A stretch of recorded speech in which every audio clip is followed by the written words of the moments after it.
সরকারি চাকরির জন্য চেষ্টা যাদের, তাদের জন্য সুখবর। পোস্টমাস্টার জেনারেলের কার্যালয় প্রকাশ করেছে উত্তরাঞ্চল রাজশাহী জনবল নিয়োগে বিজ্ঞপ্তি। এই বিজ্ঞপ্তির আওতায় 18 ক্যাটাগরির পদে 14 থেকে 16তম গ্রেডে মোট 369 জনকে নিয়োগ দেওয়া হবে। সুযোগ পাবেন রাজশাহী ও রংপুর বিভাগের স্থানীয় বাসিন্দারা। আবেদন করুন 5 ফেব্রুয়ারি রাত 11:59 আগেই। অন্যদিকে ভূমি মন্ত্রণালয়ের অধীন ভূমি রেকর্ড ও জরিপ অধিদপ্তরে নন ক্যাডারে 278 জন উপসহকারী সেটেলমেন্ট অফিসার নিয়োগের আবেদন শেষ হচ্ছে আজই।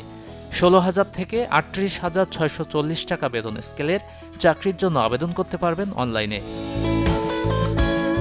স্বপ্ন যাদের দূতাবাসের চাকরির, ঢাকার ডেনমার্ক দূতাবাস দিচ্ছে সেই সুযোগ। প্রতিষ্ঠানটি ভিসা অ্যান্ড কনসুলার অফিসার পদে কর্মী নিয়োগ দেবে। আগ্রহী প্রার্থীরা ইমেইলে পাঠাতে পারবেন সিভি। 1,03,000 টাকা বেতন, সাথে 2 দিন ছুটি। লোভনীয় এমন নিয়োগের বিজ্ঞপ্তি প্রকাশ করেছে ঢাকার ব্রিটিশ হাইকমিশন। কমিউনিকেশনস অফিসার পদের এই নিয়োগে আবেদন করতে পারবেন প্রতিষ্ঠানটির ওয়েবসাইটে। Desk report, channel 24।